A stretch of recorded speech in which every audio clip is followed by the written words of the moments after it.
चुप रहना।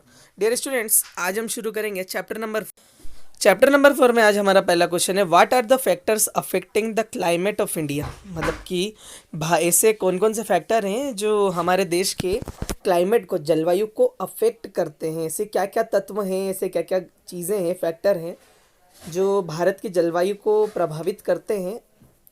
तो द फैक्टर आंसर है, the factor controlling the climate of India are.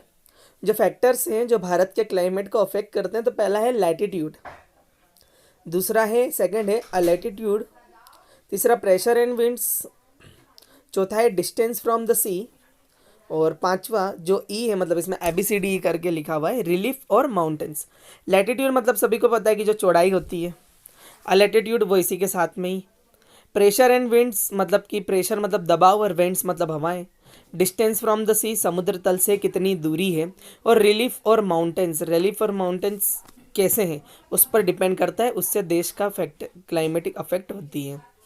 Second question है, which winds account for rainfall along the Malabar coast. मतलब Malabar coast में कौन सी रेनफॉल होती है, मालाबार का तट जो है वहाँ पर। तो Malabar coast falls in the Arabian sea, branch of monsoon और western trade winds that do heavy rainfall in Malabar. Malabar में जो है तटीय क्षेत्र में काफ़ी बारिश होती है। अरेबियन सी जो है समुद्र जो है वहाँ का मानसून वहाँ पर होता है। और वेस्टर्न ट्रेड विंड्स मतलब पश्चिम से आने वाली हवा है, जिसके कारण मालाबार में हेवी रेनफॉल होता है। Collision of rain bearing clouds against elevated landforms of western Ghats causes rain in Malabar region during the month of July every year।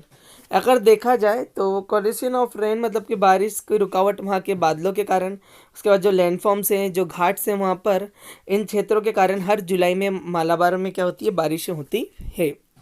The Coromandel coast receive rainfall due to north east winds. जो Coromandel coast है वहाँ पर भी भारी मात्रा में rainfall होता है, और उत्तरी पूर्वी क्षेत्रों में जो हवाएं चलती हैं उस कारण वहाँ पर काफ़ी बड़ी मात्रा में क्या होता है, रेनफॉल होता है। तो इस प्रकार हम कह सकते हैं कि ये जो तीन हमारे जो मतलब मालाबार कोस्ट में जो हवा या बारिश होने का जो कारण है तीनों का, वो यही है कि जो मालाबार क्षेत्र है वो अरेबियन सी की एक ब्रांच मतलब एक लगती है वहाँ पर। और उसके बाद फिर मानसून, वेस्टर्न ट्रेड, वेस्ट की हवाएं, हेवी रेनफॉल मालाबार कोस्ट में होना तय है।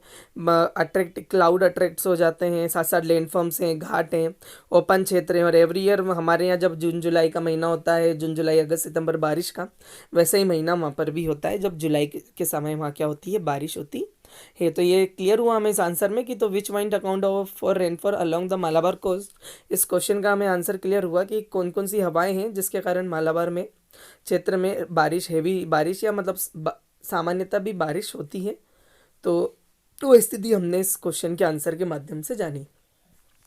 अब हम बात करेंगे नेक्स्ट क्वेश्चन की, और नेक्स्ट क्वेश्चन है हमारा, why does the rainfall decrease from east to west in northern India. उत्तरी भारत में अगर देखें तो रेनफॉल कम क्यों हो जाता है ईस्ट से वेस्ट, मतलब कि पूर्व से पश्चिम की ओर जाने पर।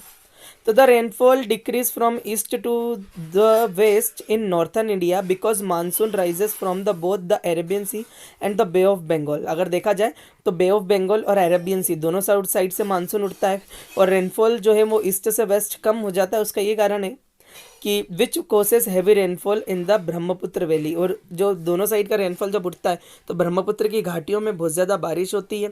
एंड द असम हिल्स, और असम के जितने भी पहाड़ हैं उन पर, as soon as they move towards Himalaya they taken western turn. उसके बाद वो हिमालय से पश्चिमी टर्न ले लेते हैं और दूसरा रूट ले लेते हैं, मतलब कि वो मूव हो जाते हैं हिमालय की तरफ। And move up the Ganga valley, और हिमालय से मूव होकर के वो गंगा की घाटियों, गंगा वैली में चले जाते हैं। But due its westward approach it become drier and drier resulting in lesser rainfall north west India.